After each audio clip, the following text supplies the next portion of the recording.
bienvenue à tous à cette nouvelle édition de la Journée de la Santé. Alors pour cette première table ronde de la journée, nous proposons d'aborder le thème de la recherche dans les nouveaux traitements contre le cancer.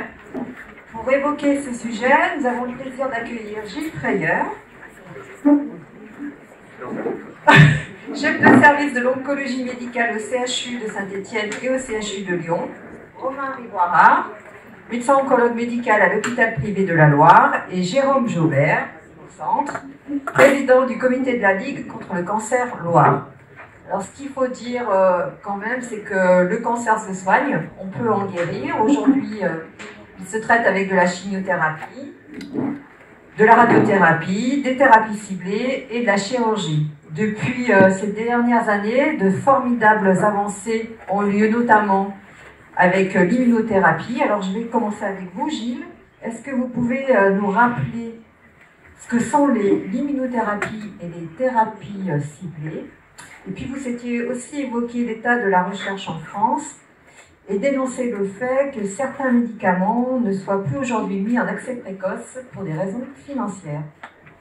Ça fait beaucoup de choses. Bonjour à tous. Alors, je dis tout de suite, moi je suis lyonnais, mais mon épouse est stéphanoise, donc il n'y a plus de rivalité historique aujourd'hui. Et je vous remercie de m'avoir convié à parler un peu effectivement de traitement et de recherche en cancérologie. Pour faire juste un petit peu d'historique, c'est vrai que ça fait très très longtemps qu'on sait que pour espérer guérir d'un cancer, il est raisonnable de l'enlever. Ça remonte à très très loin, probablement dans l'Antiquité, on a commencé à opérer les premiers cancers, et puis ensuite au XVIe siècle, il y a les premières descriptions qu'on voit arriver, des chirurgiens qui se lancent avec beaucoup de difficultés dans l'extraction des tumeurs. Et puis les rayons vont arriver avec la découverte de la radioactivité, et puis plus tard, on va dire dans la première partie du XXe siècle, l'apparition des premières formes de rayonnement dont on sait que ça peut effectivement avoir un effet positif sur les tumeurs. Mais en ce qui concerne les traitements médicaux, on est resté très longtemps sans rien. Et l'histoire fait que ça se passe en 1946 dans la baie de Naples. Il y a un croiseur américain qui est chargé de gaz de combat, alors que c'était interdit par la Société des Nations. Voilà. Et il y a une explosion qui se produit, il y a plein de gaz qui est libéré, il y a beaucoup de gens qui meurent, des marins, des gens qui vivent sur la côte, etc. Et puis il y en a qui en réchappent.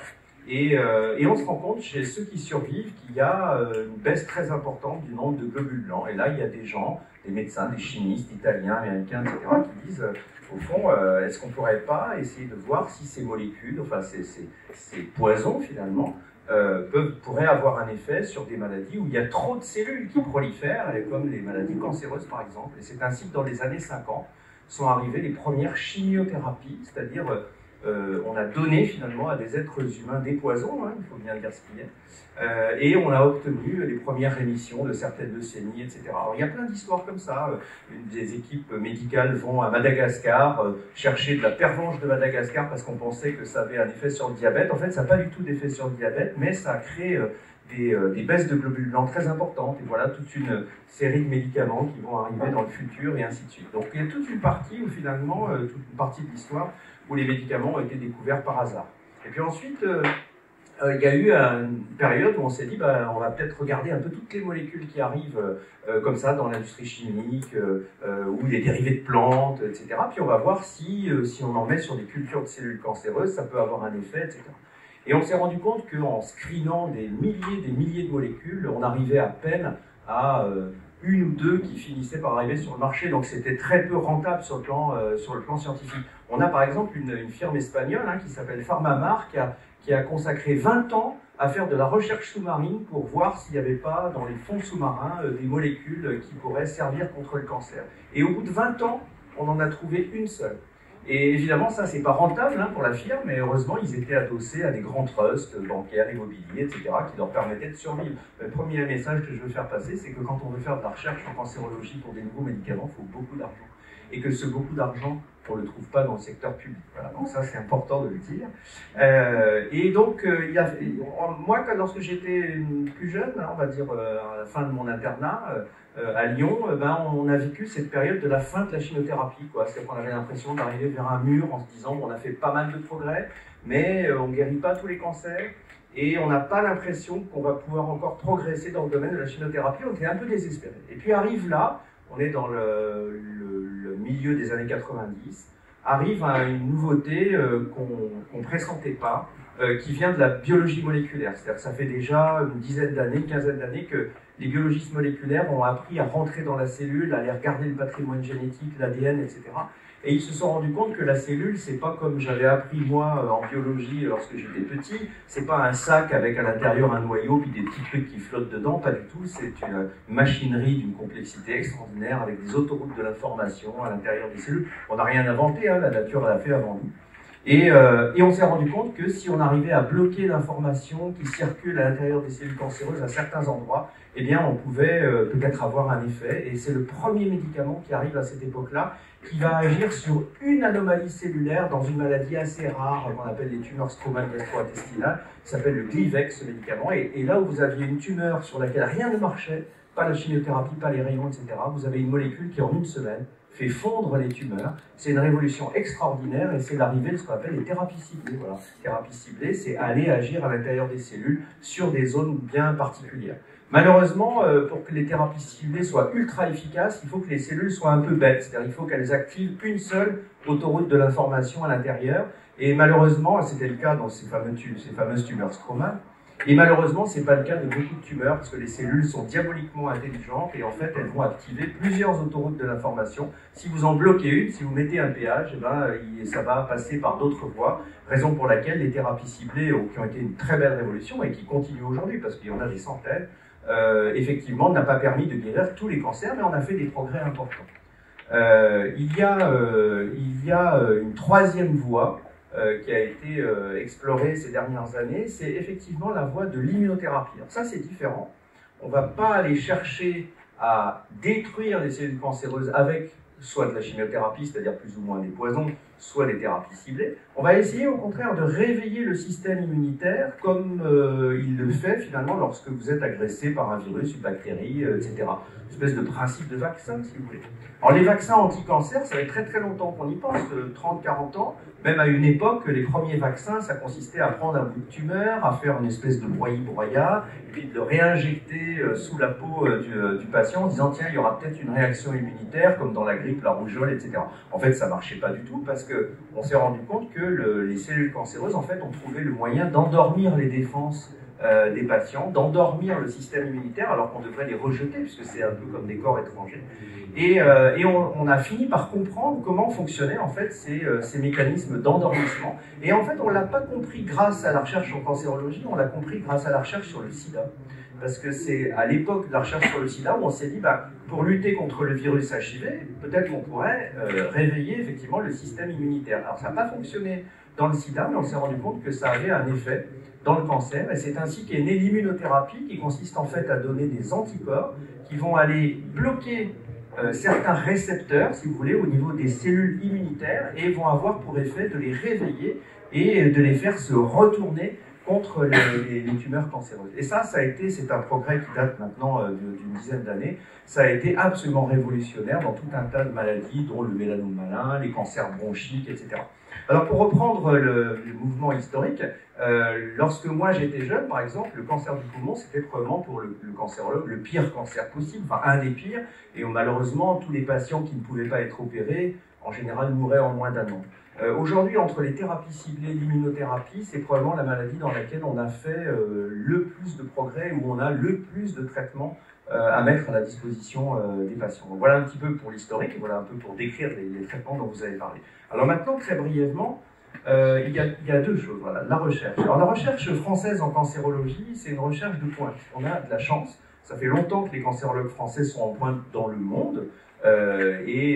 Probablement une des 3-4 premières recherches en cancérologie dans le monde, mais pour ça il faut beaucoup d'argent et il faut le soutien du secteur privé, c'est-à-dire de l'industrie pharmaceutique. Il faut savoir qu'aujourd'hui on ne fait pas de recherche sur l'industrie pharmaceutique dans le monde, c'est 80% du financement de la recherche.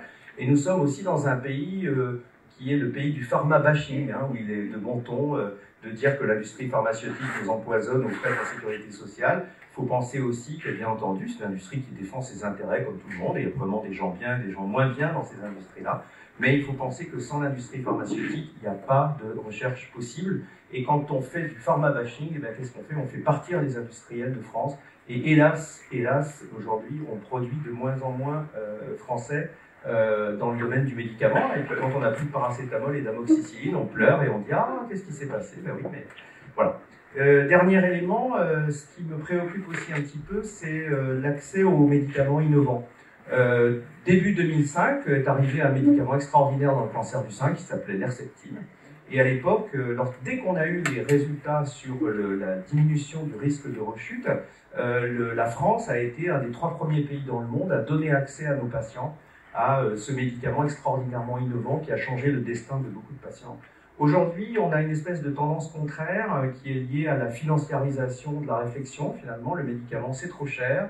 Et donc, on a une réduction de l'accès à l'innovation. Alors, d'un côté, on a un système très solidaire. Bravo, la France est extraordinaire et c'est pour ça, c'est un des meilleurs pays au monde pour l'accès aux médicaments. Mais on est en train de régresser. Attention à ce que les préoccupations financières ne viennent pas entraver l'accès de nos patients à ces nouveaux médicaments. Voilà. Bien, merci. Alors, on a parlé immunothérapie, vaccinothérapie un petit peu. Il y a aussi l'intelligence artificielle. Alors, Romain Rivoirard, comment peut être utilisée cette intelligence artificielle à des fins thérapeutiques? C'était aussi parler de la génomique, c'est-à-dire c'est le développement des technologies de séquençage génétique qui a notamment permis l'avènement des thérapies ciblées. Et puis, vous vouliez ajouter un petit mot sur des applications dont peuvent bénéficier des patients atteints de cancer. Oui, donc je voulais reparler de la génomique. Donc le professeur Freyer a commencé à vous parler du développement des thérapies ciblées. Donc la génomique, c'est une science relativement récente qui étudie donc le génome d'un individu ou de tumeur. Donc le génome correspond à l'ensemble des gènes contenus dans nos cellules. Ça a permis de mieux comprendre le fonctionnement de l'organisme et aussi le développement de maladies, qu'elles soient héritables ou non. Pour comprendre un peu les progrès au cours de ces dernières décennies, il faut savoir que le premier séquençage complet de génome humain avait eu lieu à la fin des années 90, publié en 2003 par une équipe de chercheurs. Ce séquençage, il avait fallu pas moins de 13 ans pour le réaliser. Il faut savoir qu'au jour d'aujourd'hui, un séquençage génome humain ne prend plus que quelques jours. Donc des progrès conséquents. Dans le domaine de la cancérologie, donc la génomique va s'intéresser aux caractéristiques génétiques des tumeurs, rechercher des anomalies de gènes qui peuvent être à l'origine du processus de cancérisation. Donc, les meilleures connaissances en génomique ont permis de faire des progrès au niveau diagnostic, thérapeutique et aussi pour le suivi de nos patients. Donc sur le plan thérapeutique, on a développé les thérapies moléculaires ciblées pour pouvoir expliquer le fonctionnement de ces traitements. J'aime bien l'image de la serrure et de la clé. La serrure étant, on va dire, l'altération du gène qui a été identifié comme potentiellement cancérigène. Et donc les chercheurs vont développer une thérapeutique correspondant à la clé qui va épouser parfaitement la serrure pour pouvoir bloquer le développement tumoral. Donc il y a eu des progrès extrêmement importants dans ces thérapies ciblées. Il faut savoir qu'on a 2 grandes familles de traitements. Première catégorie de traitements, ce sont les traitements injectables, par exemple anticorps monoclonaux. Donc les patients doivent venir régulièrement à l'hôpital pour recevoir leur traitement. Et puis on a des traitements oraux, qu'on appelle ITK. Donc il y a eu un développement important de ces ITK. On a parlé notamment des cancers bronchopulmonaires. En pratique clinique, on peut voir des résultats assez extraordinaires avec des patients où les tumeurs disparaissent en quelques semaines. Donc un intérêt certain sur le plan thérapeutique. On a parlé également dans le cancer du sein avec l'Herceptine et dans les cancers du côlon et du rectum. Aussi la génomique a permis aussi de faire des progrès pour l'aide à la décision thérapeutique. Donc l'exemple le plus emblématique, celui des signatures génomiques en cancer du sein. Parce qu'il faut savoir qu'une patiente, une fois qu'elle est opérée, il y a des situations où il n'y a pas d'intérêt de faire de la chimiothérapie complémentaire. Il y a des situations où il y a un intérêt certain à faire une chimiothérapie complémentaire pour éviter le risque de récidive. Et puis on a des situations où on est un peu dans une zone grise où on se pose la question, est-ce qu'il faut faire, pas faire. Et ces signatures génomiques ont permis de donner des informations complémentaires pour l'aide à la décision thérapeutique, surtout pour identifier les patientes qui vont en bénéficier, mais celles qui n'en bénéficieront pas, et pour lesquelles on va éviter des traitements toxiques. Enfin, la génomique peut avoir un intérêt sur le plan diagnostique. Je reviens sur les cancers pulmonaires. Ce sont des cancers où le diagnostic, on demande beaucoup d'informations avec parfois peu de matériel, notamment sur les prélèvements de tumeurs. Là, au jour d'aujourd'hui, en pratique courante, par simple prise de sang, on peut essayer de capter de l'ADN tumoral dans le sang pour avoir ces informations complémentaires. Voilà. Pour terminer sur cet ADN circulant, il y a des études en cours pour essayer de détecter des éventuelles récidives précoces des patients qui ont été traités, de pouvoir détecter une réactivation de la maladie avant même que des lésions apparaissent sur les examens d'imagerie. Voilà pour la génomique. Je vais rejoindre le professeur Freyer par rapport aux soucis de remboursement auxquels nous sommes confrontés sur les dernières thérapeutiques. Là, je vous réfère à un article qui a été publié au mois de février dernier dans le Parisien, où on a 7 traitements anticancéreux innovants pour lesquels il y a eu un refus de remboursement de la part de la HAS. Alors, ce sont des traitements qui s'adressent à des pathologies, des situations qui sont relativement rares, et il est compliqué de mener des essais cliniques de grande envergure chez ces patients, et en pratique courante, on voit que ça apporte quand même un bénéfice clinique net pour les patients. Ça pose le problème de développement aussi d'une médecine à plusieurs vitesses. Voilà pour le premier sujet. Alors, le deuxième sujet sur l'intelligence artificielle, donc c'est un sujet d'actualité, c'est un domaine de recherche en plein essor. Les enjeux politiques, économiques, scientifiques sont énormes. Donc, les grandes puissances mondiales, en premier lieu les États-Unis et la Chine, mènent une compétition féroce dans le domaine, mais aussi le Canada et l'Union européenne qui s'est engagée dans ce domaine de recherche. Donc, pour ce qui est de l'intelligence artificielle, il faut savoir la définir, c'est pas forcément évident, mais on pourrait définir ça comme un programme informatique ou un algorithme qui aura la capacité à percevoir un phénomène, à pouvoir l'interpréter, le comprendre et s'adapter à plusieurs situations. Donc, pour le développement d'une intelligence artificielle, la première phase qui est essentielle, c'est la phase d'apprentissage de cet algorithme, de ce programme informatique. Et cet apprentissage va se faire forcément sur des données apportées par l'homme. Dans le domaine de la santé, ça va être des données de dossiers médicaux, des données d'imagerie, etc., etc. Donc cette phase d'apprentissage est très importante. J'ai retenu 3 spécialités où l'intelligence artificielle va probablement changer les pratiques au cours des prochaines années. Premier domaine, celui de la radiologie, où on a de plus en plus de résultats d'études. On peut citer une étude qui a été publiée en 2017, où une intelligence artificielle a été entraînée sur plus de 100 000 radiographies pulmonaires, entraînées pour détecter 14 pathologies pulmonaires différentes. À la fin de cette phase d'entraînement, on a comparé les performances diagnostiques de l'intelligence artificielle par rapport à un panel de 4 experts. Le résultat est sans appel, l'IA fait mieux que l'être humain. Dans un deuxième, on a une autre étude qui avait été menée par Google en 2019, cette fois-ci sur des scanners thoraciques. Donc là, ils sont allés un peu plus loin. Donc, performance diagnostique sur des micronodules, des petites taches au niveau du poumon. Et donc performance diagnostique et performance prédictive sur le risque de survenue de cancer. Donc là, base d'entraînement, il y avait un peu plus de 43 000 scanners. Ensuite, l'algorithme a été testé sur un peu plus de 6 200 dossiers. Donc performance diagnostique, là aussi meilleure qu'un panel d'experts. Et là, l'intelligence artificielle arrive à détecter avec une bonne précision le risque de survenue de cancer ultérieur, ce que n'arrive pas à faire l'être humain au jour d'aujourd'hui. Deuxième domaine où l'intelligence artificielle a son intérêt, celui de l'anatomopathologie. Donc l'anatomopathologie, c'est particulièrement important en cancérologie, c'est-à-dire quand le chirurgien a opéré ou qu'un radiologue a fait un prélèvement, une biopsie, le matériel est envoyé au laboratoire où il y a une préparation, souvent une inclusion en paraffine, puis ensuite on réalise des coupes très fines de quelques micromètres et c'est étalé sur des lames et analysé.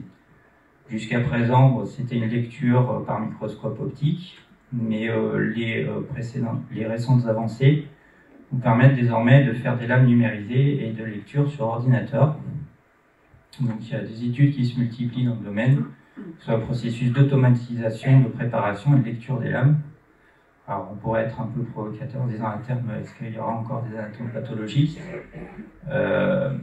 Oui, je pense que, comme je vous le disais, l'intelligence artificielle, il faut qu'on ait une base d'apprentissage et une base conséquente. Alors pour les pathologies rares, je pense qu'on va être limité, parce qu'on a un nombre de cas plus réduit. Peut-être que les performances de cette IA seront moins bonnes. Je pense que voilà, l'IA doit être développée de manière intelligente et toujours sous contrôle de l'être humain, surtout comprendre comment fonctionne l'algorithme mis en place. Voilà, le dernier domaine dont je voulais parler, celui de la radiothérapie. Voilà, donc il y a des études qui montrent que le développement de l'intelligence artificielle en radiothérapie pourrait avoir un intérêt pour les patients, raccourcir la durée de préparation au traitement, des meilleures performances en termes de précision, de recalage en cours de traitement. Donc voilà, un domaine tout à fait excitant, encourageant, mais il faut pouvoir l'encadrer et bien le suivre. On va laisser la parole à M. Jaubert. Alors, on a beaucoup parlé de la recherche. Alors justement, la Ligue soutient activement, financièrement cette recherche. Alors à quelle hauteur? Alors, je vais vous expliquer. Alors, la Ligue, effectivement, d'abord fait partie des... Alors, on dit souvent financeurs privés. La Ligue, je m'excuse, n'est pas privée. Je préfère dire non public. Et c'est effectivement, en fait, la première source de financement non public. Alors, bon, pour mémoire, le budget de l'Institut national du cancer, cette année, est de 118 millions d'euros, dont une bonne partie est consacrée à la recherche. Bon, comme l'a dit Gilles Freyer, il y a recherche et recherche, en tout cas, il y a plusieurs sources de financement, et il est tout à fait évident que là, on va parler uniquement du financement public. Je suis d'accord avec lui concernant le rôle en fait, des firmes, notamment pour les essais des médicaments nouveaux et innovants. Alors, nous finançons, l'année dernière, enfin les chiffres de 2021 n'étaient pas très bons, parce que nous avions en fait consacré 30 millions d'euros. Je rappelle que nous sommes 100 comités différents, qui sont tous indépendants, même 103. Et cette année, les chiffres, je peux vous les donner parce que je les ai, ça sera plutôt de l'ordre de 38 millions. Donc, on remonte sur des taux qui sont relativement satisfaisants. Derrière nous, pas très loin derrière nous, il y a l'ARC. Hein, alors, je ne peux pas parler pour l'ARC, mais je pense que c'est l'ordre cette année d'environ 30. Le financement, notre système de financement, en fait, marche un peu de la façon suivante. Nous avons un double financement, un financement qui est régional, donc Auvergne-Rhône-Alpes, et un financement qui est national. Pour ce qui est d'Auvergne-Rhône-Alpes, nous nous sommes efforcés, en fait, de faire quelque chose qui soit collectif avec tous les comités départementaux de la région. Et nous avons mis en place donc une conférence de coordination, déjà depuis environ une dizaine d'années. Et puis, nous avons un comité d'experts. Alors, nous avons 30 experts qui, en fait, vont expertiser les entre 100 et 120 dossiers qui sont soumis à l'appel d'offres que nous publions annuellement. Il y a 2 experts qui, pour chaque dossier, un expert région et un expert hors région, puisqu'ils sont 15-15 sur les 30. Si l'avis est concordant, on intervient. Si l'avis n'est pas concordant, on demande l'avis d'un 3e expert et en fait, c'est eux qui décident. Les résultats sont rendus donc tous les ans au mois d'octobre et nous nous réunissons à ce moment-là et nous finançons en fait les projets tous ensemble d'un commun accord. Alors soit le comité prend en charge un financement, les dossiers sont financés sur 1 an ou 2 ans, pas plus. Et puis, nous répartissons ça. Alors, j'ai été regardé, exprès pour vous, pour cette année, nous avons consacré 1 400 000 €, presque, pas tout à fait, mais presque, pour uniquement donc les dossiers régionaux. Ce sont quand même essentiellement des dossiers très techniques, très scientifiques, très de connaissances basiques, expérimentales. Ce ne sont pas tellement des dossiers cliniques, bien qu'en théorie on puisse proposer des dossiers sur la douleur ou des dossiers même de recherche clinique. Et la recherche clinique coûte beaucoup plus cher et on peut pas la faire. Niveau national, maintenant, eh bien, ça fonctionne de la même façon. On a un comité scientifique national et ce sont des dossiers qui sont soumis directement au national. Alors pourquoi il y a 2 niveaux? Ben, tout simplement parce que les dossiers qui sont soumis au national sont beaucoup plus conséquents, bien plus lourds, et qu'il est impossible qu'un seul comité, y compris celui du Rhône, par exemple, qui a un peu plus d'argent que nous, puisse financer tout seul ce genre de dossier. Donc soit ils sont financés directement par Paris, par la fédération, c'est comme ça que ça s'appelle, soit on se met à plusieurs pour financer un dossier lourd. Par exemple, l'épidémiologie, il y a des dossiers de recherche d'épidémiologie, pour savoir en fait si vous avez un rapport entre une mauvaise habitude, y compris alimentaire par exemple, et un cancer. Il faut faire ce qu'on appelle les études cas témoins, donc il faut prendre 10 000 malades et 30 000 témoins. Bon, vous voyez que si on veut faire ça sur 15 ans, eh ben, ça coûte de l'argent. Et puis, le national finance 2 autres choses. D'abord, ce qu'on appelle les équipes labellisées, c'est-à-dire que des équipes qui ont des projets qui sont solides, mais qui vont nécessiter beaucoup de recherche, plusieurs années, avec un gros investissement. Eh bien, c'est le national qui les prend. Ces équipes labellisées passent un examen d'entrée, qui est très sévère, parce qu'en gros, il y en a les 3/4 qui sont rejetés, et le quart dernier bénéficie à ce moment-ci directement d'un financement. Ça a quand même l'avantage de pouvoir faire financer des études qui sont lourdes sur plusieurs années, donc avec des promesses de résultats significatifs rapidement pour les personnes malades, plus évident. Et puis, c'est aussi le national qui finance les jeunes chercheurs, parce que personne ne parle des jeunes chercheurs, mais le problème, c'est que nous avons besoin, pour la recherche dans 10 ans, 15 ans, d'avoir des jeunes qui commencent. Donc, il y a aussi un dossier, des dossiers qui sont soumis, validés par le national, et nous tenons, nous, ici à Saint-Étienne, à en valider un tous les ans, 1 ou 2. Alors, quels sont les dossiers qu'on privilégie? Ce sont quand même d'abord essentiellement les dossiers de la Loire quand il y en a et qu'ils ont été validés. Et puis sinon, on va prendre sur Rhône-Alpes parce qu'il est évident que par exemple à Lyon, avec le centre Léon Bérard et les unités INSERM qui y sont attachées, il y a beaucoup plus de recherche. Et donc éventuellement, on a plus de dossiers à financer, mais Lyon ne peut pas toujours tout financer. Et les HCL, oui, on me dit mon voisin de droite. Mais il y a une différence quand même entre les dossiers soumis. Le nombre de dossiers soumis, c'est pas normal. Alors ensuite, je voudrais dire aussi quelque chose sur ce que l'on fait ailleurs ici. La Ligue est toujours connue parce qu'on finance des dossiers de recherche. Voilà, elle est moins connue pour l'aide aux personnes malades que nous faisons. Et je voudrais absolument rappeler que la Ligue, et notamment la comité 42, cherche tout à fait à aider les personnes malades. Donc si ici il y a des personnes soit qui sont en cours de traitement, soit qui sont à moins d'1 an de la fin du traitement, nous pouvons vous proposer des recherches, des aides.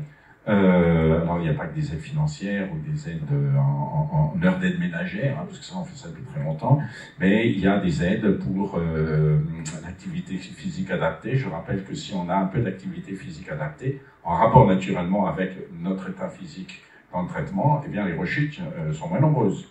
Donc c'est pas toujours su ça, donc il ne faut pas entièrement se reposer, il vaut mieux faire un peu d'activité physique adaptée. On fait de l'aide psychologique, on fait aussi de l'aide à l'alimentation, parce que souvent les personnes malades, soit elles ont des hormonothérapies et prennent du poids, ça c'est souvent le cas pour le cancer du sein, soit elles ont fait l'objet de grosses interventions sur le système digestif, et elles n'ont plus d'estomac, elles ont du mal à manger, donc on est là pour les aider, et on fait ça, voilà. Et puis, je rappelle, et je termine là-dessus, le programme d'aide aux personnes en post-traitement, 1 an. Donc ça, il faut demander, messieurs, dames, à votre médecin traitant, à votre médecin oncologue, à votre chirurgien, à votre radiothérapeute, et ils prennent contact avec nous, avec une ordonnance, et on les aide. Voilà, je voudrais dire, excusez-moi, encore une petite chose, simplement sur le fait qu'une des tendances actuelles de la recherche, c'est de mêler les personnes malades à la conception, à la rédaction et au suivi des programmes thérapeutiques. Donc nous avons, avec le CLARA en fait, c'est le cancéropole, on va dire que c'est simplement c'est une succursale en fait de l'INCa local, donc régional, donc Lyon, hein, et on a un certain nombre de projets qu'on finance conjointement avec le CLARA, où les personnes malades peuvent proposer des sujets, participer à l'élaboration en fait de ces programmes. Donc ça c'est clairement quelque chose de nouveau. Alors, à la Ligue, ça existait déjà depuis pas mal d'années, puisqu'on a un comité patient et qu'un certain nombre de programmes, notamment d'essais cliniques, sont soumis directement à ce comité patient qui est à Paris, pour lequel un certain nombre d'ailleurs de malades qui sont des bénévoles de chez nous, pas que de chez nous, hein, mais on en a mis, il y a 130 personnes malades, on en a mis 4 ou 5 qui sont allés faire partie de ce comité. Et qui donc ont été partie prenante pour juger de la qualité de la rédaction du protocole, des papiers remis aux malades, puisque vous savez, quand on rentre un malade dans un protocole, eh bien, on fournit des explications au malade, il faut que ce soit rédigé en bon français, compréhensible, et la poursuite et la conclusion, est-ce que finalement le protocole amène à une conclusion positive ou ça peut aussi arriver parfois négative. Voilà ce que je voulais dire sur notre rôle dans la périphérie un petit peu hein, de la maladie cancéreuse pour aider les personnes malades. Merci. Alors on va prendre peut-être quelques questions du public, s'il y en a.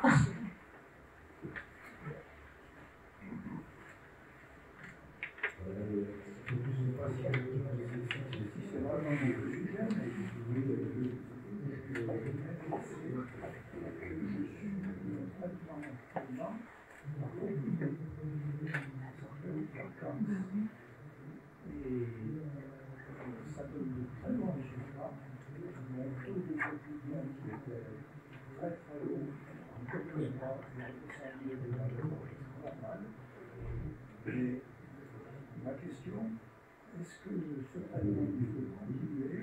Est-ce qu'on va le stimuler ou l'arrêter? Bon, je suis un spécialiste hématologue, seulement vous n'avez pas de chance, ça fait 10 ans que je suis à la retraite. Donc je n'ai pas connu ce médicament dont j'avais entendu parler au moment où je suis parti à la retraite. Alors le conseil que je vais vous donner, monsieur, c'est quand même de voir avec votre hématologue et qui vous dira et qui vous conseillera utilement. Ce qui est certain en tout cas, c'est que ces nouveaux médicaments apportent un progrès tout à fait majeur dans le traitement des LLC. Surtout quand, comme vous avez l'air de suggérer, les formes sont très hyperleucocytaires. Donc voilà, mais allez vers votre médecin oncologue, je pense qu'il vous donnera de bons conseils. Vous êtes suivi? Mais ce qui me gêne un peu, si vous voulez, c'est que je sais que ce médicament est très cher, donc je vais le chercher tous les mois au l'hôpital, parce qu'il n'est pas distribué en pharmacie. Et à partir du moment où les globules sont réduits dans un taux normal, je trouverais préférable. Alors, ce médicament, monsieur, il n'est sûrement pas venu tomber du ciel comme ça. C'est-à-dire qu'en fait, avant de le donner aux personnes malades à Saint-Étienne ou ailleurs, il y a eu des essais, généralement d'ailleurs multicentriques, souvent menés aux États-Unis, mais pas forcément. Il y a pu y avoir un essai en Europe, hein, je ne sais pas. Hein. Et donc, en fait, le mode d'emploi, il est connu. Donc, ne vous inquiétez pas, on appliquera le mode d'emploi tel qu'il a été conseillé par cet essai à votre cas personnel. Le fait que ça ne coûte pas cher ne doit, à mon avis, pas entrer dans votre décision. Je vous conseille plutôt de suivre ce qu'on vous demandera de faire. Je pense que pour votre propre intérêt, en tout cas l'intérêt de votre santé et éventuellement l'absence de récidive trop rapide de l'hyperleucocytose, ça sera mieux. Je vais juste il y a un certain nombre de personnes effectivement malades qui expriment cette idée que leurs médicaments coûtent cher et parfois ils se sentent un peu culpabilisés. Alors il ne faut surtout pas, pour deux raisons. D'abord parce que ces médicaments, ils empêchent des complications qui coûteraient beaucoup plus cher.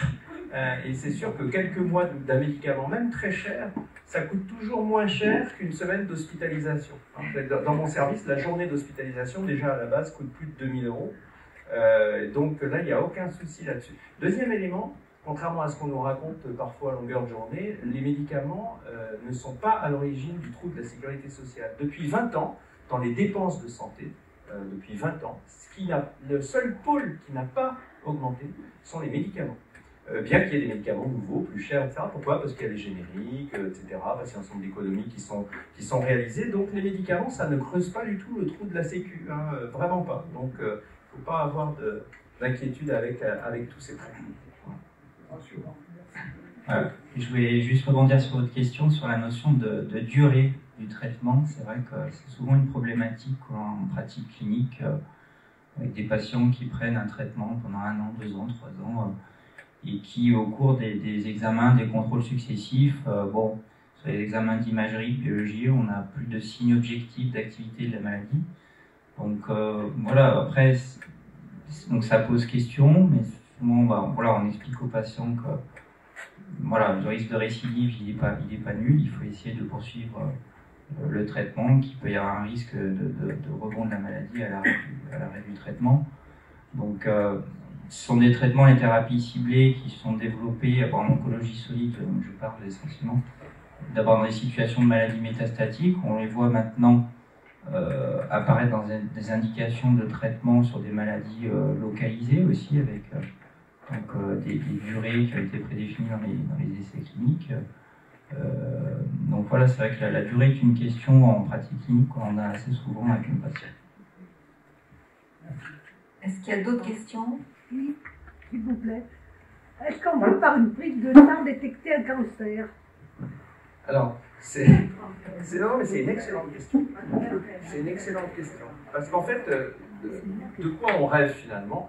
On rêve de la simple prise de sang qui nous dise si elle est négative, vous n'avez pas de cancer. C'est surtout ça quand même. Hein. On a surtout envie que ce soit négatif et qu'il n'y ait pas de cancer. Mais si c'est positif, il y a forcément un cancer. Il y a un certain nombre de molécules qu'on peut doser. Par exemple, tous les hommes de plus de 50 ans savent que parfois leur médecin traitant va leur proposer un dosage du PSA pour faire le diagnostic de cancer de prostate. Alors le PSA, c'est simplement très bien, mais c'est plein de défauts.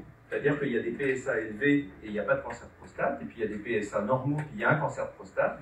Et la difficulté, c'est que on va envoyer beaucoup de gens faire des examens complémentaires, parfois des biopsies pour rien, etc., etc. Donc ce qu'il nous faudrait, c'est le parfait marqueur. Et alors il y a des candidats marqueurs qui sont en cours de développement actuellement. Alors le problème, c'est que parfois je trouve que les laboratoires de recherche parfois communiquent de façon un peu trop rapide. Il ne se passe pas 1 an sans qu'on ait « Ah, ça y est, on a trouvé le marqueur du cancer, c'est le labo Tartampion, financé par tel organisme caritatif, etc. » où les gens se font de la pub, etc. Et puis on se rend compte que c'est pas aussi simple que ça. Donc pour le moment, ma réponse est claire, il n'y a pas ce genre de choses, mais il y a des choses en développement. Et dans notre équipe, par exemple à Lyon, le professeur Yu, qui fait partie de notre équipe, a travaillé autour d'une molécule qui s'appelle la progastrine, qui est très simple à doser, ça coûte pas cher, etc. Et donc, il faut déjà montrer que chez ceux qui ont un cancer, elle est élevée, puis que chez ceux qui n'ont pas de cancer, a priori, elle n'est pas élevée, etc. Donc, il y a des résultats, mais qui sont des résultats encourageants, mais qui ne sont pas complets. C'est pas le marqueur, voilà. Donc, peut-être que dans l'avenir, nous aurons un peu une batterie de marqueurs. Mais puisque vous parlez de ça, et ça fait le lien avec ce que Romain a dit, il y a l'intelligence artificielle. Et l'intelligence artificielle, c'est pas un marqueur biologique, c'est pas une prise de sang, mais c'est quelque chose qui peut par exemple regarder une petite tumeur noire sur la peau et dire c'est un mélanome ou c'est pas un mélanome. Et alors je vais faire de la science-fiction, mais c'est pas complètement aberrant de penser que peut-être dans 5 ans, 10 ans, 15 ans, sur une photographie d'une personne, on pourra dire vous avez un cancer. C'est pas impossible conceptuellement, parce qu'on peut entraîner l'intelligence artificielle à regarder le visage de dizaines de milliers de personnes avec cancer ou sans cancer, et dire finalement vous avez un cancer, et ce ne sera pas la prise de sang, ce sera la photographie marqueur du cancer. C'est de la science-fiction, mais c'est pas impossible. Une autre question, le PET scan, enfin, avec un PET scan, on peut voir les lésions cancéreuses. Alors, le PET scanner, c'est un examen d'imagerie métabolique. Hein, on injecte du glucose marqué. Ce traceur va se fixer dans les zones à vide en glucose, qui consomment beaucoup de glucose. Donc, voilà, ça peut se fixer effectivement dans les zones atteintes par le cancer, mais ça peut se fixer également dans d'autres contextes. Hein. On peut avoir des problèmes d'hypermétabolisme en cas d'infection, dans un contexte post-opératoire. Donc, c'est un examen qu'en pratique courante, qu'il faut manier avec précaution, savoir l'interpréter. C'est pas forcément parce qu'on a une fixation qu'il y a une maladie. À contrario, dans certaines situations, voilà, on peut être un petit peu, ça peut être mis en défaut dans certains examens, dans certaines indications, dans les cancers du poumon notamment. Donc c'est un examen qu'on utilise, mais il faut savoir effectivement remettre les choses dans leur contexte, toujours reprendre le contexte clinique, biologique et les autres examens paracliniques utilisés en parallèle. Voilà. On va céder la place à la prochaine conférence. Vous pourrez poser des questions sur nos stands avec les médecins. Merci.